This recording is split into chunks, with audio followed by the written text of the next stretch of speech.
Catch up quick on this week's top stories with Debrief. The cameraman on deployment. Additional dancing and drumming aboard the Galaxy Leader. Donald Trump hopes Russia will Addresses the root causes of 4, 3, 2. The US Patriot air defense system might just be the most important weapon in Ukraine's arsenal. Andriy is one of the key figures in Ukraine's air defense, which is why he protects his identity. Ballistic missiles couldn't be intercepted by outdated systems that we had, nor by the ones provided with international military aid. No other system except the Patriot can counter those missiles effectively. But Ukraine's own defense industry has grown significantly. Things have shifted. The experience and expertise that Ukrainians have gained in that time, much like the military products that they now make here, have become valuable commodities. This is the bobber, the Ukrainian word for beaver. Officials say it can fly up to 2,000 kilometers and costs just $100,000 per unit. We were told it was also used in an attack on Monday on Moscow.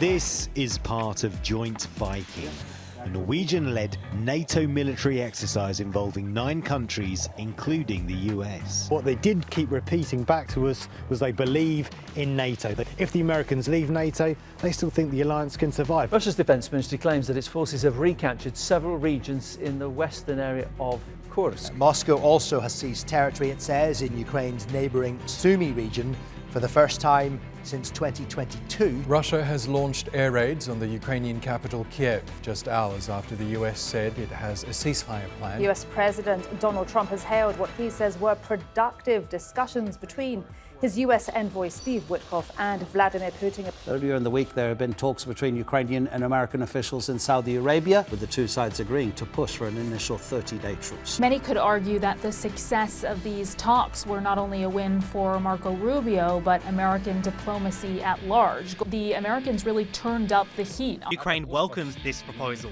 We consider it positive, and we are ready to take such a step. The United States of America has to convince Russia to do this. Putin is open to agreeing to a ceasefire, but of course we don't know what specific conditions he's laid down. The US President added that he had requested Putin spare the lives of thousands of completely surrounded Ukrainian troops on the front line. Russian President Vladimir Putin says the lives of thousands of Ukrainian troops fighting on Russian territory could be spared if they laid down their arms. They will be guaranteed life and decent treatment in accordance with international law and the laws of Russian Federation.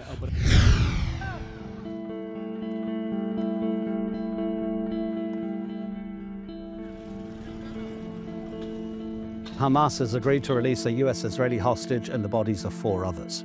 The group has repeated it wants to move on to negotiations for phase 2 of the ceasefire deal, which is supposed to lead to a permanent end to the fighting and the full withdrawal of Israeli forces from the enclave. An attempt by Hamas maybe to show some goodwill towards the US administration. This is why they decided to release dual American-Israeli citizen Idan Alexander along with 4 bodies of US-Israeli hostages. Prime Minister Benjamin Netanyahu's office has dismissed the offer as manipulation and psychological warfare. Israel carried out genocidal acts in Gaza through the systematic destruction of reproductive healthcare facilities. That was the conclusion of a United Nations investigation. Israel blocked further aid from entering Gaza, and the Palestinians who are trapped there are worried. For those who have children, it's not enough to feed them. Israel cut the electricity supply in the territory to ramp up pressure on Hamas. No electricity brings this drinking water plant in Deir al-Balah to the brink of shutdown. The stopping of humanitarian aid,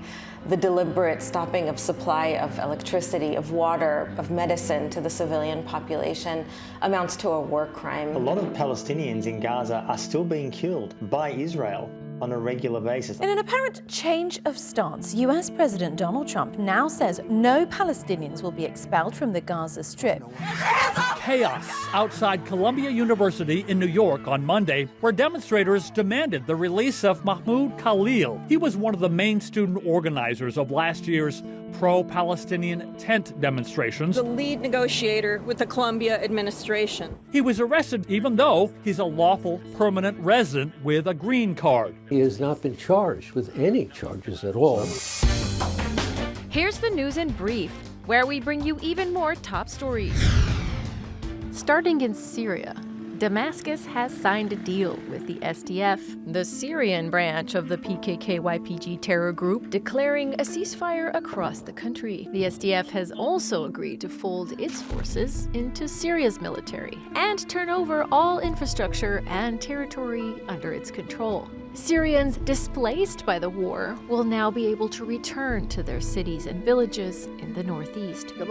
We finally feel at ease after this latest agreement. Thank God, the plans to divide our country are behind us. The unification agreement followed reports of hundreds of Alawite civilians killed in Latakia and Tartus amid clashes between Assad loyalists and the Syrian army. President Ahmed al-Sharaa has called for an investigation into the deaths, saying no one is above the law.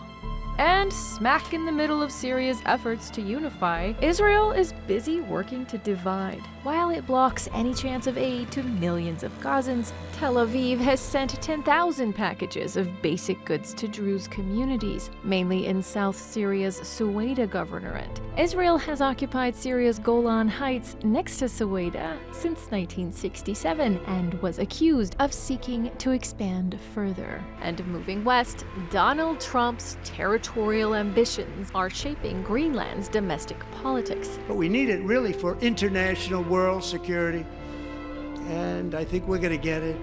One way or the other, we're going to get it. Greenlanders responded with their votes, ushering the center-right Democratic Party into power. Its leaders say the country is not for sale and favors a gradual approach to independence from Denmark. But how much sway the party holds will depend on its ability to form a coalition government. Canadians have grown wary of their former U.S. ally after Trump started a trade war. The one thing he has said repeatedly, that what he wants is to see a total collapse of the Canadian economy, because that'll make it easier to annex us, is the second half of his thought. As Canada's former Prime Minister Justin Trudeau left office, his Liberal Party successor Mark Carney rang alarm bells even harder. We will never, ever be part of the United States in any way, shape, or form. We have to recognize that the Donald Trump of today is different than the Donald Trump of several years ago. Then his objective was to take more of our market. Now he wants to take our country. In Pakistan, more than 20 hostages have been killed by separatist militants who hijacked a train on Tuesday in the Balochistan region with hundreds of passengers. It took 30 hours for the military to stop them. The separatist Balochistan Liberation Army has taken the blame. It was terrifying. As soon as the explosion happened, armed men stormed the train. They had launchers, guns, and other weapons. Sometimes they took soldiers outside and executed them. Other times, they targeted specific individuals. If they had a grudge against someone, they shot him on the spot. News now on Africa, business, and sports. The EU says it's hitting almost $30 billion worth of American goods with levies of its own. U.S. stock market dropped 10%, which is a correction. If it drops 20%, we're in a full bear market. So he has been, whether he says it or not, I think he's very attuned to the stock market. And if it keeps going long enough and going down, I think he'll have to relent whether he'll say that's the reason or not. Well, Tesla's stock was riding high after Donald Trump took office, but now shares in the electric car maker are tumbling, suffering their steepest drop in years. The reason? Elon Musk's new role in the Trump administration. Musk's power is based solely on his wealth. It's not like he's got anything else going for him. And his wealth is based almost solely on Tesla. And, honestly, the stock has gone down a lot recently. It's still overvalued. If we can help make the brand toxic and have people dump the stock as well, then he will have less power and he will be of less interest to Donald Trump. Musk is also juggling multiple businesses. His social network platform X suffered major outages, and SpaceX is investigating 2 rocket explosions in a row. Protests have also erupted outside Tesla facilities across the US. At the same time, Tesla sales are slipping. In Europe, new Tesla vehicle registrations dropped 45% in January, and sales are down in China too. With stock prices failing and demand cooling, Tesla is facing pressure on multiple fronts. Nigeria's relationship with the cryptocurrency has been turbulent, marked by shifting regulations that have created uncertainty for businesses and investors for years. Nigeria is Africa's largest cryptocurrency economy and ranks second globally in the Crypto Adoption Index, according to Chainalysis. Factors like a large unbanked population, inflation, and a search for financial security have fueled this rapid adoption. In 2021, only 49% of adults in sub-Saharan Africa had a bank account. For many here, the pursuit of financial freedom is the main reason for embracing cryptocurrencies. I bought Shiba of 80,000 that I sold at the rate of $5,000 within 24 hours, and I become mad. Crypto have changed my life today. Today I'm a founder. Today I have people I employ. But Nigerian authorities warn that without proper regulations, this swift adoption could pose serious risks to the economy. Commission is aware that fraudsters are now hiding under the ingenuity of cryptocurrency, to commit all manner of crimes. A dominant India have won the 2025 Champions Trophy, confirming their status as the best of the world's top 8 white ball cricket teams. But the tournament wasn't without controversy, including how it started in Pakistan, but finished 1,200 kilometres away in Dubai. Pakistan waited nearly 3 decades to host another ICC tournament. But India, the most influential side in the sport, weren't convinced and said, "No thanks, we're out," citing security concerns. India's advantage of chilling in one place, well rested for their games, was clear for all to see as they clinched the title and cemented their dominance in white ball cricket. The tournament did deliver an abundance of jaw-dropping on-field moments. There were even four-footed pitch invaders. For the first time since 2019, Formula One's new season gets off the grid in Australia. Last year's Constructors' Champions McLaren, who dominated the second half of 2024,